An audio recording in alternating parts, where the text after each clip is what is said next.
Hello and welcome to gate curators.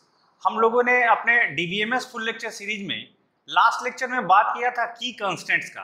की constant में हम लोगों ने कई सारी कीज के टाइप देखे थे और उस पर आप लोगों ने बहुत अच्छा रेस्पॉन्स भी दिया है वीडियो पे। जैसे हम लोगों ने देखा था कि प्राइमरी की क्या होता है, सुपर की क्या होता है, फॉरेन की क्या होता है, कैंडिडेट की क्या होता है, इन सब में क्या रिलेशन है, क्या डिफरेंसेस हैं, ये सारी चीजें हम लोग लास्ट लेक्चर में देख चुके हैं। अब हम लोग अभी तक जो बात कर रहे हैं वो एक इंडिविजुअल रिलेशंस के टर्म में बात कर रहे हैं। अब हम लोग जो पूरा रिलेशनल स्कीमा, एक रिलेशनल स्कीमा के टर्म में बात करेंगे और रिलेशनल स्कीमा में चीजें हम आज देखेंगे। जैसे हमें आज का मेन जो कंसर्न है वो है फॉरेन की या रेफरेंशियल इंटीग्रिटी कांस्टेंट क्या होता है या ओवरऑल इंटीग्रिटी कांस्टेंट क्या होता है, ये इस लेक्चर में हम लोग देखेंगे। तो आइए हम लोग ये लेक्चर अपना स्टार्ट करते हैं। तो इस लेक्चर में हम लोग देखेंगे रिलेशनल डेटाबेस या रिलेशनल डेटाबेस स्कीमा। अब तक हम लोग एक एक सिंगल रिलेशन के टर्म में बात कर चुके हैं। अब जब हमारे पास पूरा एक रिलेशनल डेटाबेस स्कीमा हो तो किस टाइप के कंस्टेंट्स उस पर आएंगे और हम लोग उसमें देखेंगे एंटिटी इंटीग्रिटी क्या होती है, रेफरेंशियल इंटीग्रिटी या जिसको हम लोग फॉरेन की भी बोलेंगे, ये क्या होता है कॉन्सेप्ट। और उसके बाद हम लोग बात करेंगे इंटीग्रिटी कांस्टेंट का कि अब तक हम लोग जो चीजें पढ़ चुके हैं कौन कौन सी चीजें इंटीग्रिटी कांस्टेंट में आएंगी, क्या इंटीग्रिटी कांस्टेंट का मीनिंग है, ये सारी चीजें हम लोग इस लेक्चर में देखने वाले हैं। तो आइए हम लोग अपना लेक्चर स्टार्ट करें। जैसे सबसे पहले अगर बात किया जाए रिलेशनल डेटाबेस का, जैसे एक जो रिलेशनल डेटाबेस होता है वो एक सिंगल रिलेशन उसमें नहीं होता, जनरली वो मल्टीपल रिलेशंस का कॉम्बिनेशन होता है या सेट होता है। जैसे कोई भी रिलेशनल स्कीमा है वो एक सेट होगा मल्टीपल रिलेशंस का, जैसे R1 R2 and so on up to RM, और साथ साथ एक इंटीग्रिटी कांस्टेंट का। अब ये इंटीग्रिटी कांस्टेंट क्या होता है ये हम लोग अभी लास्ट में देखते हैं। अभी फिलहाल हम इस पे फोकस करते हैं कि कोई भी जो रिलेशनल स्कीमा है वो सेट है वेरियस रिलेशंस का। फॉर एग्जांपल जैसे हम लोगों ने जो ये कंपनी डेटाबेस लिया है अपना, ये कंपनी डेटाबेस की अगर हम बात करें तो ये कंपनी डेटाबेस में कौन कौन से रिलेशंस हैं या कौन कौन सी टेबल हैं, अगर हम इस तरीके से बोले तो जैसे एम्प्लॉय टेबल है या एम्प्लॉय रिलेशन है, डिपार्टमेंट है, डिपार्टमेंट लोकेशन है, प्रोजेक्ट है, वर्क्स ऑन है एंड डिपेंडेंट है। तो ये जो कंपनी डेटाबेस है हमारा या कंपनी रिलेशनल स्कीमा है, ये इन सारे रिलेशंस का एक कलेक्शन है। अब अगर हम जैसे बात करें कि इसमें कौन कौन सी चीजें होंगी या कैसे, जैसे कंपनी की जो एम्प्लॉय टेबल है या एम्प्लॉय रिलेशन है उसमें क्या क्या इसके कॉलम्स हैं या क्या क्या एट्रीब्यूट्स हैं, ये हम देखना चाहें तो जैसे first name, middle initial, last name, SSN, birth date, address, इसका सेक्स, सैलरी, सुपर SSN और D नंबर।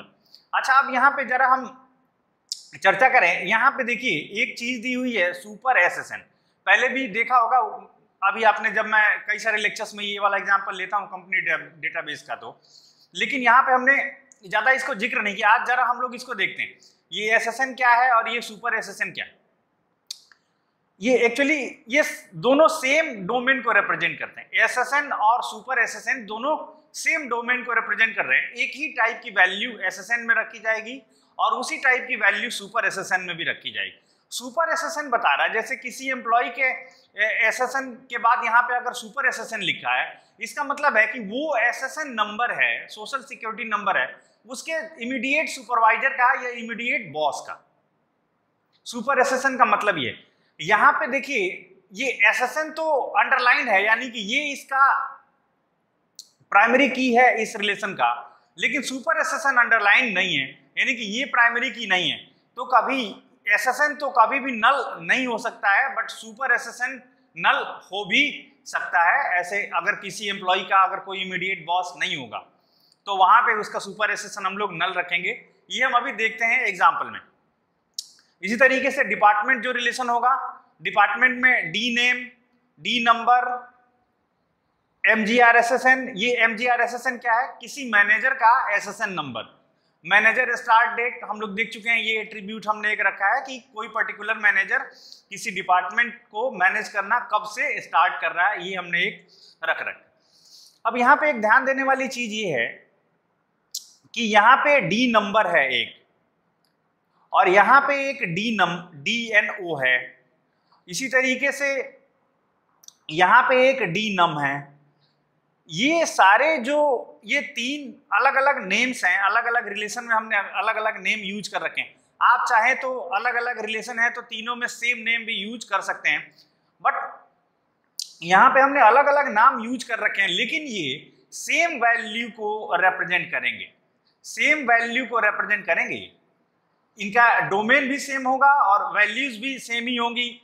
जैसे किसी पर्टिकुलर डिपार्टमेंट का नेम अगर यहाँ पे डिपार्टमेंट नंबर 5 है तो उस डिपार्टमेंट की एंट्री डी नंबर में इधर 5 होगी, उसी तरीके से यहाँ पे भी डी नंबर 5 होगा। इस तरीके की चीजें ये सेम ही डोमेन टाइप को रिप्रेजेंट कर रहे हैं, अलग अलग नेम से है। तो ये बस समझने के लिए कि एक रिलेशन स्कीमा के डिफरेंट रिलेशन में एक ही चीज को, एक ही रियल वर्ल्ड क्वांटिटी को हम लोग अलग अलग नेम से रेफर कर सकते हैं, ये बिल्कुल पॉसिबल है। जैसे यहाँ पे हम लोग पी नंबर, इसमें प्रोजेक्ट वाले में देखिए यहाँ पे हम पी नंबर, और यही वर्क्स ऑन में यही पी नंबर जो है वो PNO के उसमें रिप्रेजेंट हो रहा है, टर्म में ये दोनों भी सेम ही उसको रिप्रेजेंट करते हैं। जैसे यहाँ पे डिपेंडेंट में ESSN है, ये ESSN भी उस SSN या सुपर SSN इसी के डोमेन को रिप्रेजेंट कर रहा है। तो ये समझने वाली चीज है। अब हम लोग एक एग्जांपल देखते हैं कंपनी का, और उसके कंपनी डेटाबेस का एक पर्टिकुलर स्टेट देखते हैं। जैसे सपोज करिए एम्प्लॉय में हमने ये सारी वैल्यूज फिल कर रखी है, एम्प्लॉय टेबल में हमने ये सारी वैल्यूज फिल कर रखी है। जॉन बी स्मिथ किसी का नेम है, उसका SSN नंबर दिया है, उसका बी डेट है, एड्रेस है, उसका सेक्स दिया हुआ है, यहाँ पे सैलरी उसकी, सुपर SSN ये 4 × 5 लास्ट में है। तो ये सुपर SSN बताता है कि ये इस जॉन बी स्मिथ का बॉस कौन होगा, जिसका SSN नंबर ये होगा 33344 और 4 × 5, ये SSN नंबर, यानी कि फ्रैंकलिन। इससे ये मतलब चल रहा है कि जो ये फ्रैंकलिन है ये बॉस है या जस्ट सुपरवाइजर है इस जॉन का सुपरवाइजर है फ्रैंकलिन कई सारे लोगों का सुपरवाइजर है। कहीं पे अभी हम आगे भी डिस्कस करेंगे इस पे आके कि कहीं पे सुपर SSN में देखिए यहाँ पे नल रखा हुआ है, क्योंकि ये यहाँ पे इसका एक प्राइमरी की नहीं है इस रिलेशन का, इसका प्राइमरी की SSN है, बट एक ही सेम डोमेन को रिप्रेजेंट कर रहे हैं। जो SSN में वैल्यू है वही वैल्यू सुपर SSN में भी है, ये देखने वाली। तो ये एक एम्प्लॉय के इंस्टेंसेस को, सिमिलरली यहाँ पे डिपार्टमेंट के इंस्टेंसेस को रिप्रेजेंट कर रहे हैं कि हमारे पास 3 डिपार्टमेंट हैं, रिसर्च, एडमिनिस्ट्रेशन, हेडक्वार्टर्स, और ये इन तीनों डिपार्टमेंट के नेम हैं। अब यहाँ पे जो डिपार्टमेंट में एंट्रीज हैं 5, 4, 5, 1, यही सारे यहीं की एंट्रीज हैं, ये डिपार्टमेंट यहीं पे एग्जिस्ट करते हैं और इन्हीं डिपार्टमेंट्स के लिए वो एम्प्लॉय काम करते हैं। सिमिलरली ये हम लोग ये डिपार्टमेंट लोकेशन और ये प्रोजेक्ट, ये इस टेबल को ऐसे रिप्रेजेंट कर सकते हैं। जो ये प्रोजेक्ट नंबर है वो इसका प्राइमरी की है, और पी लोकेशन डी नम अगेन जो उसको रिप्रेजेंट कर रहा है डिपार्टमेंट नंबर को जो एम्प्लॉय टेबल में है और जो डिपार्टमेंट टेबल में। सिमिलरली ये वर्क्स ऑन, एक इसमें हमने रखा है रिलेशन, वर्क्स ऑन में ESSN, पी नंबर और आवर्स हैं, और उसी तरीके से डिपेंडेंट का हमने रख रखा है, डिपेंडेंट में ESSN, dependent name, sex, B date और रिलेशनशिप है। अगेन ये ESSN, यहाँ ये ESSN और ये ESSN।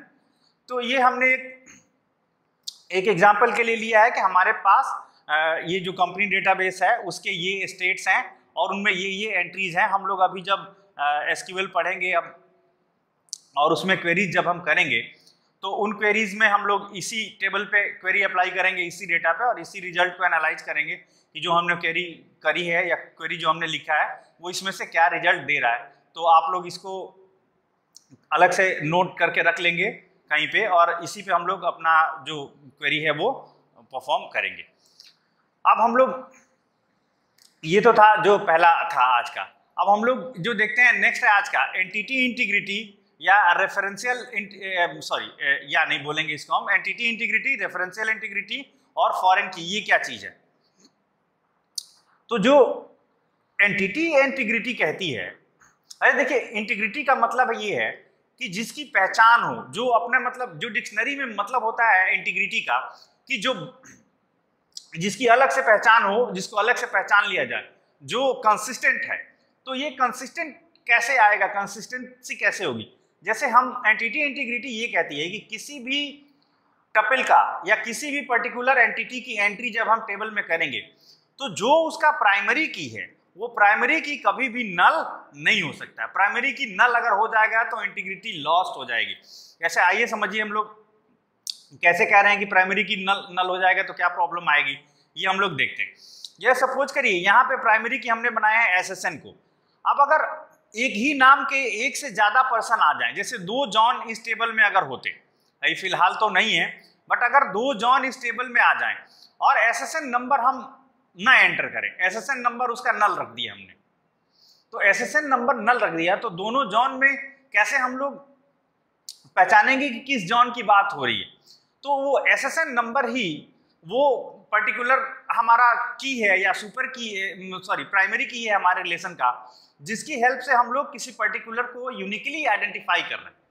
तो अगर हम इसको नल कर देंगे तो किसी पर्सन की जो यूनिकनेस है वो लॉस्ट हो जाएगी, हमारे रिलेशन की यूनिकनेस लॉस्ट हो जाएगी और उसका कोई मतलब नहीं रह जाएगा। तो हमने ये बना रखा है कंस्टेंट कि कभी भी अगर किसी पर्टिकुलर पर्सन की एंट्री टेबल में एग्जिस्ट करती है तो उसका जो प्राइमरी की होगा वो कभी नल नहीं होगा। इसको हम लोग बोलते हैं एंटिटी इंटीग्रिटी, कि प्राइमरी की कभी भी नल नहीं हो सकता है।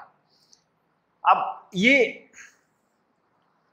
की कांस्टेंट और जो भी हमने की कांस्टेंट्स पढ़ रखे हैं या अभी जो हमने बताया एंटिटी इंटीग्रिटी कांस्टेंट कि जिसमें कि हम प्राइमरी की को नल नहीं, ये सारे एक सिंगल रिलेशन की बात है और हम लोग पढ़ रहे हैं रिलेशनल स्कीमा जिसमें बहुत सारे रिलेशंस होंगे। बहुत सारे रिलेशंस में एक टर्म आएगा बार बार, referential integrity constant. Referential integrity constant ये क्या चीज है हम लोग ये जरा देखेंगे। जैसे रेफरेंशियल इंटीग्रिटी कांस्टेंट कहने का मतलब ये है कि किसी एक टेबल में कोई पर्टिकुलर वैल्यू किसी दूसरे टेबल की पर्टिकुलर वैल्यूज को आइडेंटिफाई कर ले तो उसको हम लोग बोलते हैं रेफरेंस करना। रेफरेंशियल इंटीग्रिटी कांस्टेंट इसको बोलते हैं। और जो जिस रिलेशन की हेल्प से हम लोग जिस दूसरे रिलेशन को पहचान रहे हैं तो पहचानने वाला जो रिलेशन होता है उसको हम लोग बोलते हैं रेफरेंसिंग, और जिस रिलेशन को हम लोग पहचानते हैं उसको हम लोग बोलते हैं रेफरेंस्ड रिलेशन। आइए देखें हम लोग डिटेल में क्या है ये। जैसे सपोज करिए कि ये हमारी 2 टेबल्स हैं, एक तो ये हमारी एम्प्लॉय टेबल है और एक ये हमारी डिपार्टमेंट टेबल है। अब देखिए एम्प्लॉय टेबल का जो डी नंबर है, डिपार्टमेंट नंबर जिसको हम लोग बोलते हैं, ये सपोज करिए इस जॉन के लिए, इस फर्स्ट एंट्री के लिए, फर्स्ट टपल के लिए जो है जॉन बी स्मिथ, इसका जो डी नंबर है ये 5 है। अब ये जो डी नंबर 5 है ये यहाँ पे इस डिपार्टमेंट नंबर में प्राइमरी की तरह से रिप्रेजेंटेड है। देखिए डी नंबर जो है हमने अंडरलाइन किया हुआ, यानी कि यहाँ का ये प्राइमरी की है। तो इसको हम लोग बोलते हैं एम्प्लॉय टेबल का फॉरेन की। एम्प्लॉय टेबल का फॉरेन की है D number, DNO is foreign की, DNO इज फॉरेन की ऑफ एम्प्लॉय टेबल। फॉरेन की का क्या मतलब हुआ? फॉरेन की का मतलब हुआ कि ये इस टेबल की कोई की तो नहीं है लेकिन ये किसी दूसरे टेबल का की होगा या प्राइमरी की होगा, जिसकी हेल्प से हम लोग उस टेबल की सारी एंट्रीज को यूनिकली आइडेंटिफाई कर लेंगे। जैसे अगर यहाँ पे आपने डी नंबर 5 दिया है तो आपको तुरंत पता चल जाएगा कि इसकी ये इस डिपार्टमेंट का नाम है रिसर्च डिपार्टमेंट, इसके मैनेजर का एसएसएन नंबर है ये और इसके मैनेजर का स्टार्ट डेट है ये सारी एंट्री आप लोग इसकी हेल्प से हम लोग बता सकते हैं। तो इस केस में ये जो रिलेशन है ये रिलेशन एम्प्लॉय है, ये एम्प्लॉय है, इसको हम लोग बोलते हैं रेफरेंसिंग रिलेशन, इसको हम लोग बोलते हैं रेफरेंसिंग रिलेशन। और ये जो रिलेशन है इसको हम लोग बोलते हैं रेफरेंस्ड रिलेशन और इसको हम लोग बोलते हैं रेफरेंशियल इंटीग्रिटी कांस्टेंट। अब इसमें जैसे अब फॉरेन की हमने बता तो दिया कि ये इसका फॉरेन की होगा, लेकिन फॉरेन की होने के लिए दो यहाँ पे हमने कंडीशन लगा रखी हैं, दो कंडीशन लगा रखी हैं। एक में हमने बोला है कि सेम डोमेन होना चाहिए और एक में हमने बोला है कि प्राइमरी की या नल। अब इसका क्या मीनिंग है जरा हम लोग समझें। जैसे ये जो डी नंबर है यहाँ पे DNO और यहाँ का डी नंबर, ये जो दो अलग अलग नेम हैं, ये दोनों नेम एक सेम डोमेन को रिप्रेजेंट करते हैं। मैंने अभी पहले भी बताया था कि यहाँ का DNO जो है यहाँ के डी नंबर को रिप्रेजेंट कर रहा है। दोनों अलग अलग टेबल में अलग अलग नाम से हैं बट सेम डोमेन को रिप्रेजेंट कर रहे हैं। तो कभी फॉरेन की तभी बनेगा जब वो सेम ही डोमेन को रिप्रेजेंट कर रहा हो। पहली चीज तो ये। दूसरी कंडीशन क्या है, कह रहा है कि प्राइमरी की या नल, कोई फॉरेन की जो है यानी इस टेबल की फॉरेन की, अब ध्यान से समझिए, जो रेफरेंस कर रहा है उसमें वो फॉरेन की है, इसमें प्राइमरी की होना चाहिए। ये कह रहे हैं कि जो यहाँ पे जो नंबर होगा वो किसी दूसरे टेबल का वो प्राइमरी की होना चाहिए, प्राइमरी की होना चाहिए, तभी ये फॉरेन की बनेगा। यानी किसी एक रिलेशन का फॉरेन की क्या हुआ, किसी दूसरे रिलेशन का प्राइमरी की होगा तभी बनेगा। दूसरा, अब या तो कुछ हो सकता है कि यहाँ पे या तो ये प्राइमरी की होगा या तो नल होगा। जैसे सपोज करिए इस जेम्स में यहाँ पे जो 1 लिखा है, अगर यहाँ पे नल हो जाता, यहाँ पे नल का मतलब ये है कि अभी ये जो जेम्स है इसको कोई भी डिपार्टमेंट अलॉट नहीं है, जेम्स को कोई डिपार्टमेंट अभी अलॉट नहीं है, अभी डिपार्टमेंट अलॉट होना है, अभी अभी इसकी एंट्री हुई है। तो या तो वो किसी प्राइमरी की को रिप्रेजेंट करेगा और या तो अपने आप में नल होगा अपने टेबल में। तो इस तरीके से हम दो कंडीशन ये जो सेटिस्फाई करता है इसको हम लोग बोलते हैं कि ये इस रिलेशन का फॉरेन की है। ये DNO फॉरेन की है एम्प्लॉय रिलेशन का और ये प्राइमरी की है डिपार्टमेंट रिलेशन का। ये इसमें बड़ा कभी कभी स्टूडेंट्स कंफ्यूज हो जाते हैं।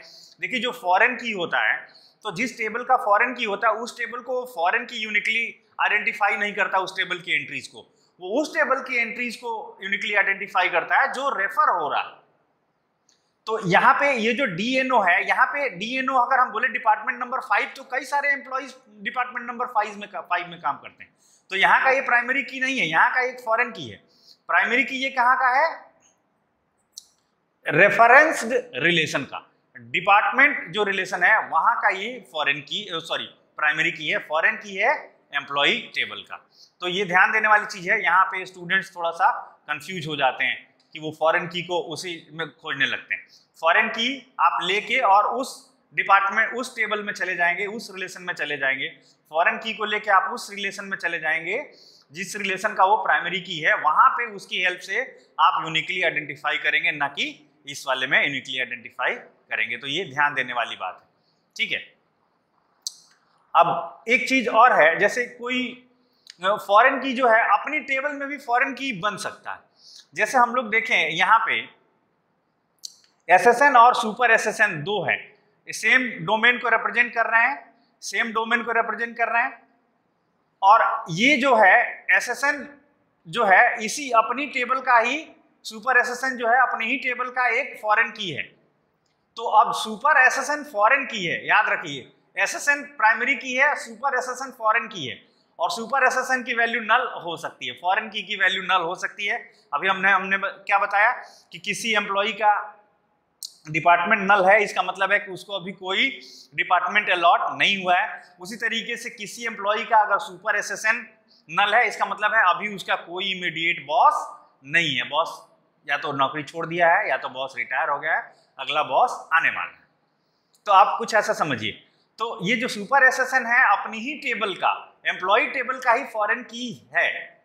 तो ये भी हो सकता है कि अपने एक रिलेशनशिप की फॉरेन की उसी की कोई की वैल्यू हो या उसी की कोई पर्टिकुलर वैल्यू हो और उसके प्राइमरी की को रिप्रेजेंट करे। तो यहाँ पे ये सुपर SSN जो है यहाँ पे एक एम्प्लॉय टेबल का ही, एम्प्लॉय रिलेशन का ही फॉरेन की है और इसी की हेल्प से हम लोग SSN फाइंड करेंगे और SSN की हेल्प से हम लोग पूरा का पूरा इसके इस टपल के सारे इंफॉर्मेशन को हम लोग फाइंड आउट कर लेंगे किसी पर्टिकुलर एसएसएन के कॉरेस्पॉन्डिंग। तो अब जरा हम लोग जो फॉरेन की है या रेफरेंशियल इंटीग्रिटी कांस्टेंट जो है, तो ये रेफरेंशियल इंटीग्रिटी कांस्टेंट्स हैं, इसको हम लोग डायग्रामेटिकली रिप्रेजेंट कर सकते हैं, इससे थोड़ा ज़्यादा क्लैरिटी आ जाती है। जैसे सपोज करिए ये जो एसएसएन है, जो जिसका होगा फॉरेन की, वहाँ से हम लोग उसके प्राइमरी की तरफ जाएंगे। तो जो ये एसएसएन है ये फॉरेन की है इसका।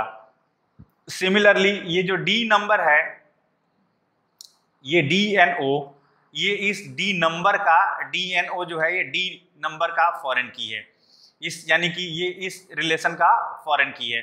सिमिलरली जो ये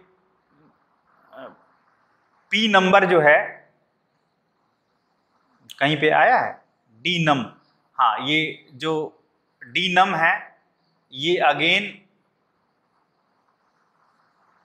इसको रिप्रेजेंट कर रहा है, ठीक है। सिमिलरली जो ये ESSN है ये भी फॉरेन की है इसका। सिमिलरली यहाँ पे जो ये ESSN है, ये ESSN ये भी एक फॉरेन की है। इस तरीके से आप इसको रिप्रेजेंट कर सकते हैं, ये भी इसका एक फॉरेन की है, ऐसे इस तरीके से। तो हम लोग ऐसे बना के और एक ये रिप्रेजेंट कर सकते हैं। जैसे यहाँ पे ये जो PNO है ये एक फॉरेन की हो सकता है इसका। इसी तरीके से हम लोग बना सकते हैं। जितने भी फॉरेन कीज हैं उनको हम लोग रिप्रेजेंट कर रहे हैं, और भी जितने फॉरेन कीज हैं उनको आप रिप्रेजेंट कर लीजिएगा इसमें। और हम इतना आपके समझने के लिए बता रहे थे, ये समझ में आ गया होगा किस तरीके से हम लोग रिप्रेजेंट करते हैं।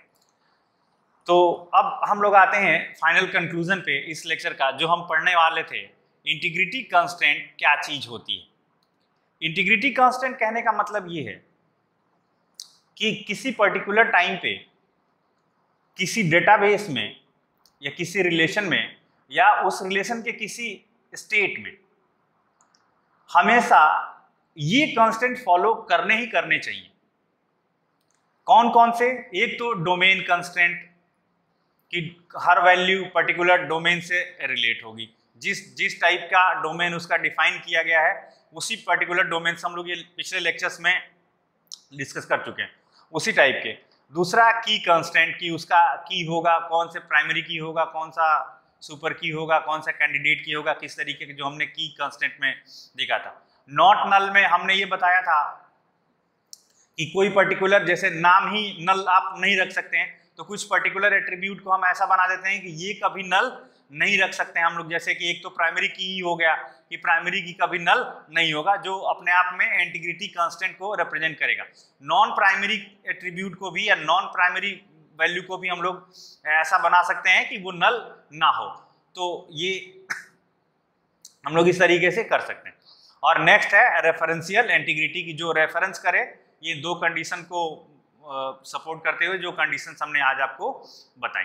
तो ये 5 चीजें होनी चाहिए। इन 5 चीजों को कंबाइनली हम लोग बोलते हैं इंटीग्रिटी कांस्टेंट। किसी रिलेशन स्कीमा का इंटीग्रिटी कांस्टेंट, ये 5 चीजों को मिला के कंबाइनली। तो इंटीग्रिटी कांस्टेंट कोई दूसरी अलग से चीज नहीं है। अगर ऐसा कभी क्वेश्चन आ जाता है इंटीग्रिटी कांस्टेंट, तो आपको इन 5 चीजों को ही लिखना है, इन्हीं को एक्सप्लेन करना है, जो अलग अलग लेक्चर में अलग अलग हेडिंग्स में हम लोग इस तरीके से पढ़ रहे होते हैं। अब ये इंटीग्रिटी कांस्टेंट कैसे इन्फोर्स होता है? इंटीग्रिटी कांस्टेंट को इन्फोर्स करने के लिए जो DDL डेटा डेफिनेशन लैंग्वेज जो है उसमें मैकेनिज्म दी होती है, और उसकी हेल्प से हम लोग इंटीग्रिटी कांस्टेंट को एनफोर्स करते हैं अपने रिलेशन स्कीमा पे। तो हम लोग इस लेक्चर में फिलहाल इतना ही रखते हैं, और ये लेक्चर आपको कैसा लगा आप कमेंट बॉक्स में कमेंट करके जरूर बताएंगे। और हम लोग जल्द ही मिलते हैं अगले लेक्चर में कुछ नई चीज़ें आगे की लेके। और तब तक के लिए अगर आपने चैनल हमारा सब्सक्राइब नहीं किया तो चैनल को सब्सक्राइब करिए, लाइक करिए, शेयर करिए, कमेंट करिए। तब तक के लिए